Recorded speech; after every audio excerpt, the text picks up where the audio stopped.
Good morning all of you.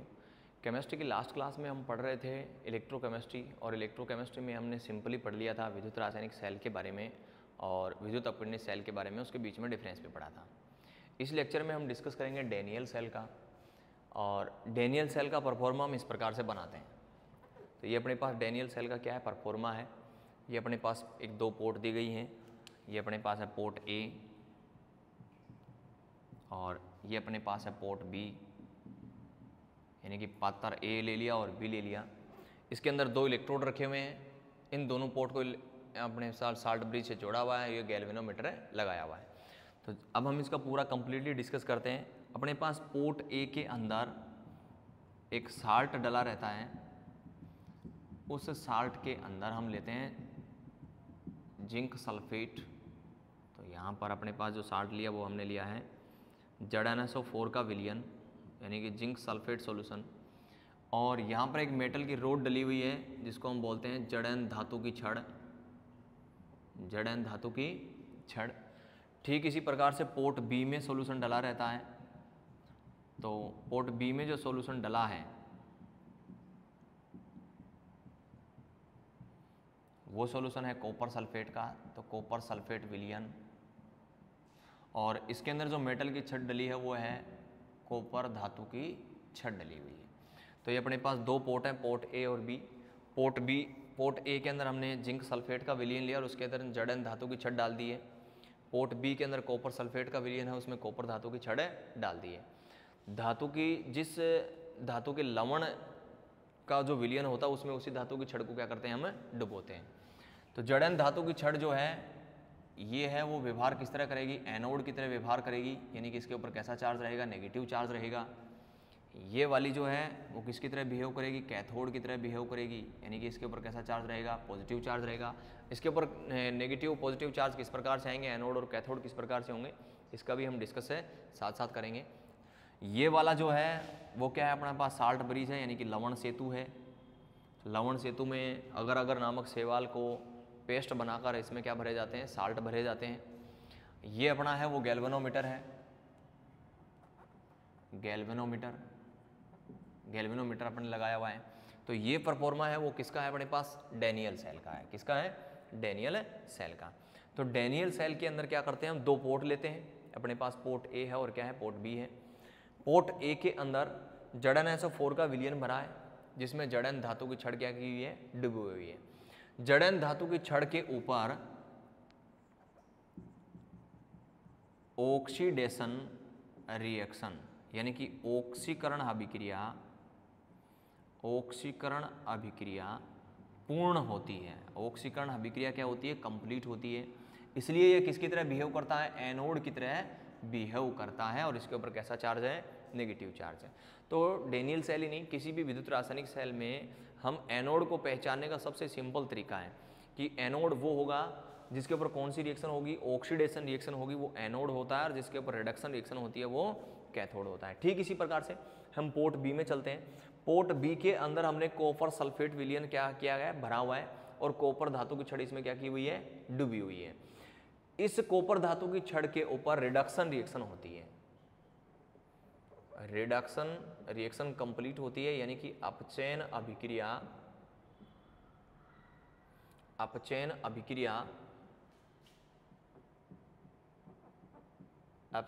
अभिक्रिया पूर्ण हो रही है, यानी कि रिडक्शन रिएक्शन कंप्लीट हो रही है, जिसकी वजह से किसकी तरह बिहेव कर रहा है, कैथोड की तरह बिहेव कर रहा है। और दोनों इलेक्ट्रोड को एक वायर से क्या कर रखा है, कनेक्ट कर रखा है। ये अपना क्या है, वायर, और वायर से कनेक्ट कर रखा, और बीच में क्या लगा रखा, हमने गैल्वेनोमीटर लगा रखा है, ताकि इस गैल्वेनोमीटर से ये अपने को पता लग सके कि इसमें इलेक्ट्रिक करंट बन रहा है या नहीं बन रहा। तो ये अपने एक वायर से दोनों को क्या कर दिया, कनेक्ट कर दिया है। दोनों पोर्ट को कनेक्ट हमने और किससे किया है, लवण सेतु से, यानी कि साल्ट ब्रिज से कनेक्ट किया है। और इस साल्ट ब्रिज में अगर नामक शैवाल, यानी कि एल्गी के अंदर किसी विद्युत अपघटय जो स्ट्रॉन्ग एसिड और स्ट्रॉन्ग बेस से मिलकर बना है, उनका पेस्ट बनाकर हम क्या करते हैं, इसके अंदर भरते हैं। तो हम लवण सेतु के बारे में पढ़ते हैं, तो ये कहते हैं कि एक यू शेप, उल्टे यू शेप आकार की एक कांच की नली है, जिसमें अगर अगर नामक शैवाल के अंदर हम स्ट्रॉन्ग एसिड और स्ट्रॉन्ग बेस से बने हुए साल्ट को क्या करते हैं, भरते हैं। जैसे इसके अंदर हम क्या लिख लेते हैं, KCl डाल लेते हैं, अमोनियम क्लोराइड दे लेते हैं। अधिकतर मेटल के नाइट्रेट भी इसमें क्या किए जाते हैं, मिक्स किए जाते हैं, क्योंकि मेटल के नाइट्रेट अधिकतर क्या होते हैं, सोल्यूबल इन वाटर होते हैं, वाटर में सोल्यूबल होते हैं। तो ये अपने पास क्या होगी, लवण साल्ट ब्रिज आ गई, लवण सेतु आ गई है। यहाँ पर पूछ लिया जाता है कि साल्ट ब्रिज का काम क्या है, तो साल्ट ब्रिज का पहला काम तो क्या है कि ये अपने जो इस सर्किट जो है, परिपथ जो है, इसको क्या करता है, कंप्लीट करता है। तो पहला इसका यूज हो गया, यानी कि पहला कार्य हो गया कि साल्ट ब्रिज है वो परिपथ को पूर्ण करता है, यानी सर्किट को कंप्लीट करता है। और दूसरा हो गया कि ये अपने सिस्टम को क्या बना के रखता है, उदासीन बना के रखता है, यानी कि न्यूट्रल पोजीशन के अंदर लेके आता है अपने सिस्टम को, यानी कि इस सेल के अंदर दोनों पोर्ट को न्यूट्रल सिस्टम में लेकर आता है। तो इस प्रकार से ये तो बन गया इसका परफॉर्मा। अब अपने यहाँ से क्या होते हैं कि जो Zn जो मेटल है, Zn+2 आयन में डिवाइड होकर कहाँ तरफ, किसकी तरफ आने लगते हैं, विलयन की ओर आने लगते हैं।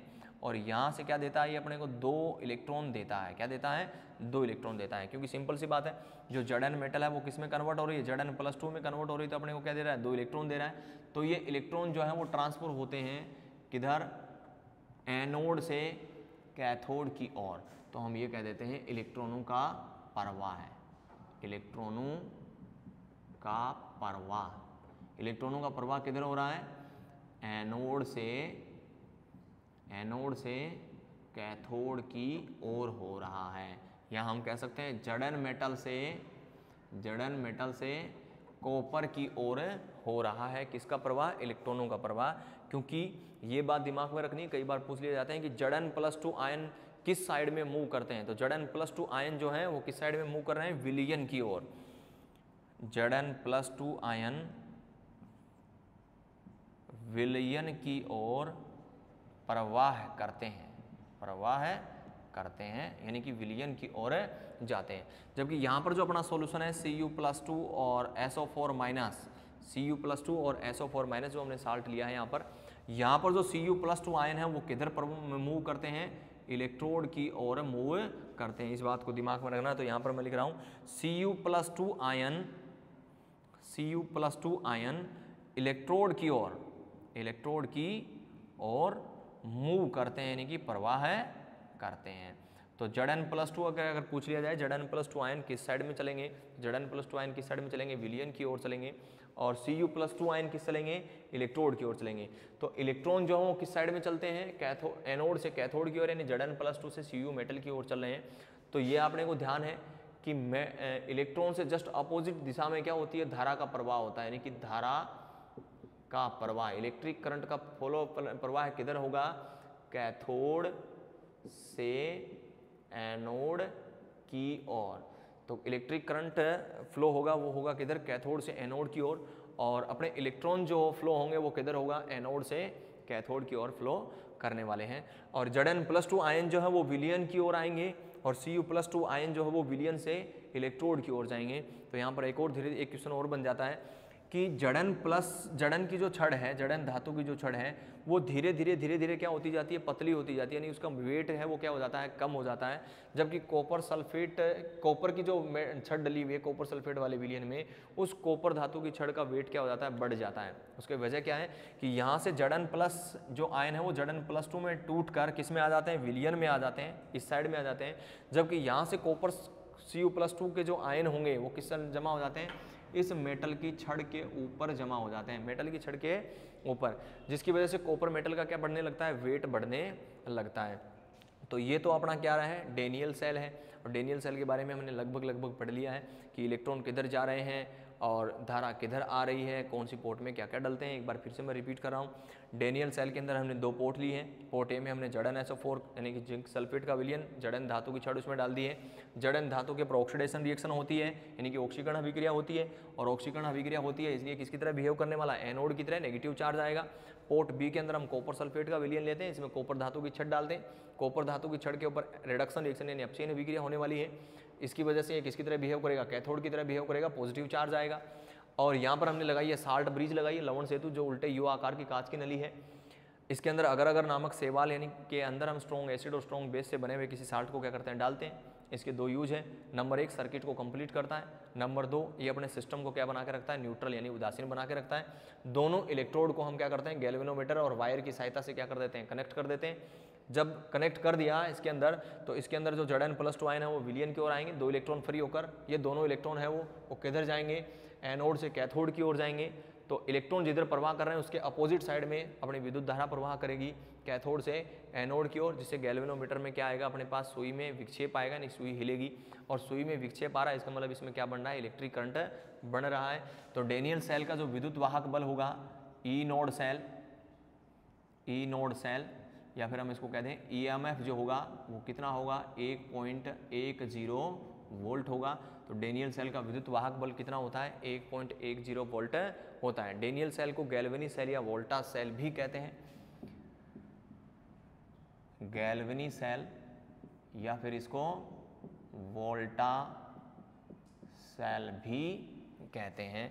तो ये तो रहा अपना डेनियल सेल। अब इसके आती है मैकेनिज्म यानी कि क्रियाविधि। डेनियल सेल की है मैकेनिज्म यानी क्रियाविधि। इस सेल के अंदर किस प्रकार से आयन बनते हैं और किस प्रकार से ये सेल जो है वो रासायनिक ऊर्जा को विद्युत ऊर्जा में कन्वर्ट करता है। तो हम यहाँ पर इसकी लिख रहे हैं मैकेनिज्म यानी कि क्रियाविधि।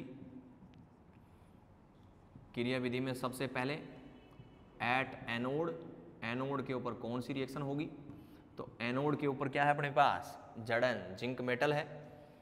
जिंक मेटल जो है सॉलिड फेज में है, सॉलिड अवस्था में है। और ये जो Zn मेटल जो है वो किस में डिवाइड होती है, आगे किस में अपघटित होती है, Zn+2 में। और किधर चली जाती है, एक्वस यानी कि विलियन में चली जाती है। किस में चली जाती है, विलियन में चली जाती है। Zn+2 आयन विलियन में चले जाएंगे और यहाँ से कितने इलेक्ट्रॉन रिलीज होंगे, 2 इलेक्ट्रॉन रिलीज होंगे। ये दोनों इलेक्ट्रॉन जो है वो यहाँ से ट्रांसफर होकर यानी कि एनोड से किधर चलेंगे, कैथोड की ओर चलेंगे। और हम पहुँचेंगे एट कैथोड के ऊपर।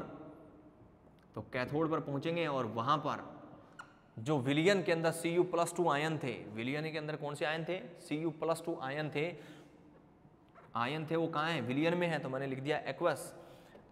वो दोनों इलेक्ट्रॉन क्या कर लेता है, रिसीव कर लेता है। यहाँ से जो दोनों इलेक्ट्रॉन आएंगे उन दोनों इलेक्ट्रॉन को रिसीव करेगा और किस में कन्वर्ट हो जाएगा, Cu में कन्वर्ट हो जाएगा यानी कॉपर में कन्वर्ट हो जाएगा। और कौन सी फेज में, सॉलिड फेज में, यानी कि सारे के सारे Cu+2 आयन यहाँ कर क्या हो जाए, Cu+2 आयन जो है वो 2 इलेक्ट्रॉन लेकर यहाँ पर आकर क्या हो जाएंगे, जमा हो जाएंगे।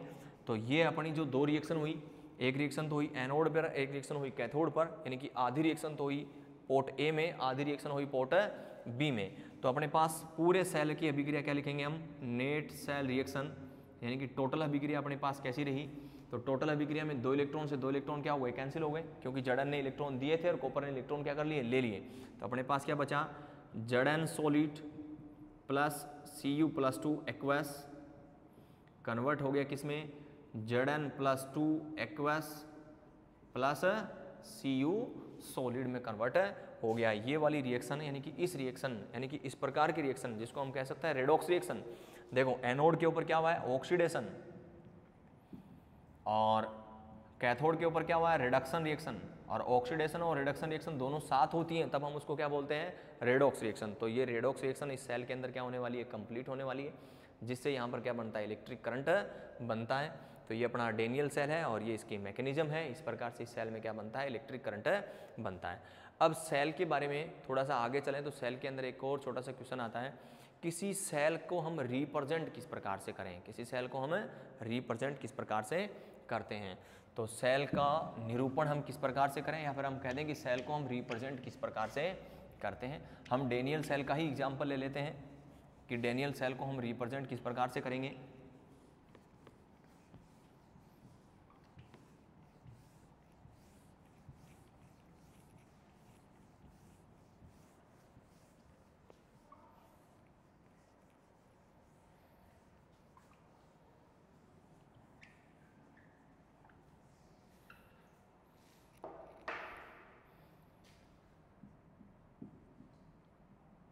सेल का निरूपण जिसको हम कह सकते हैं, सेल को रिप्रेजेंट हम कैसे करें।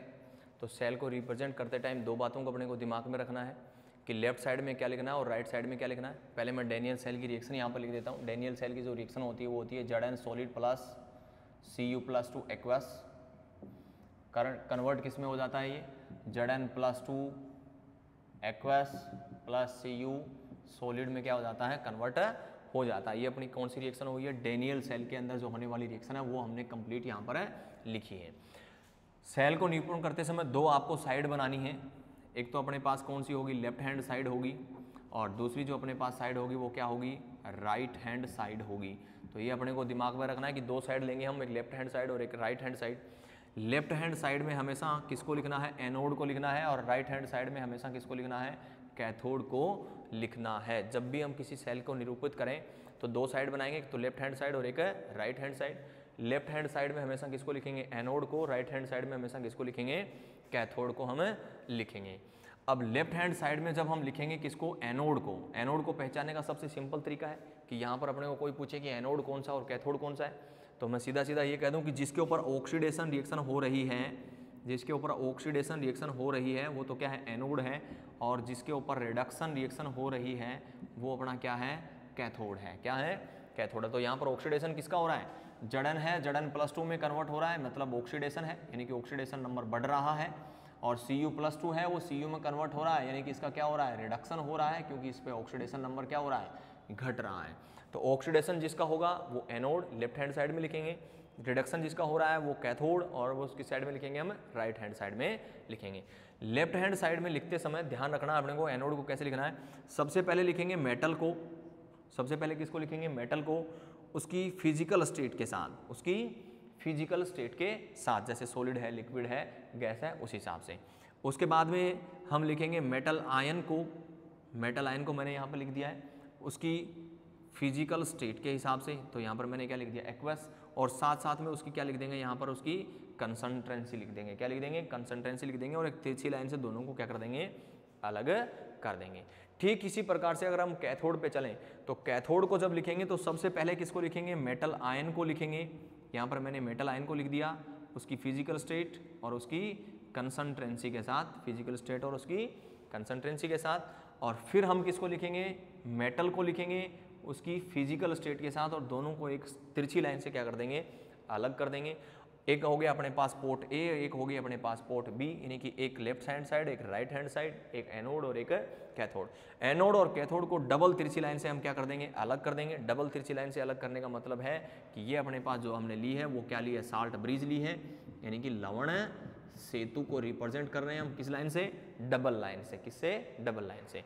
तो इस प्रकार से एक सेल को क्या करना है, रिप्रेजेंट करना है। जिस प्रकार से मैं इस सेल को रिप्रेजेंट कर रहा हूँ, सबसे पहले हम इसमें पहचानेंगे एनोड कौन सा है, तो एनोड कौन सा है, जड़न से, जड़न +2। तो यहाँ पर सबसे पहले मेटल, जड़न कौन सी स्टेट में, सॉलिड स्टेट में।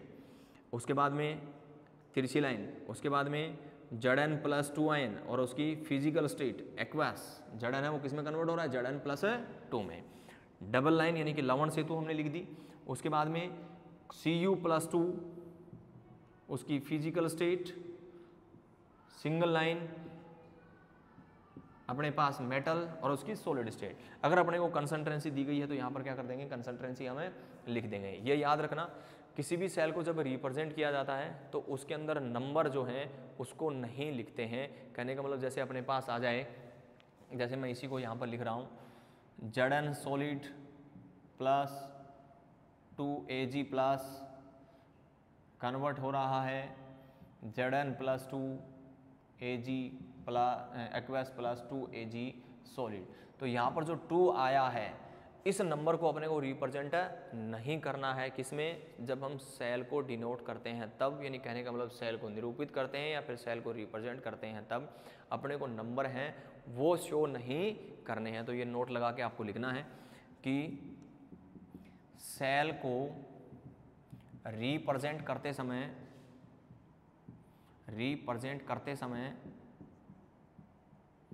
गुणांक या नंबर को नहीं लिखा जाता है,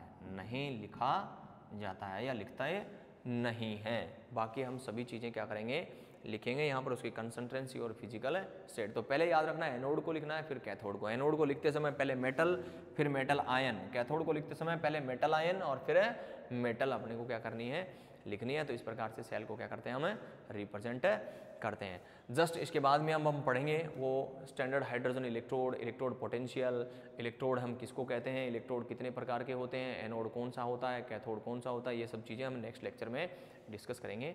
धन्यवाद।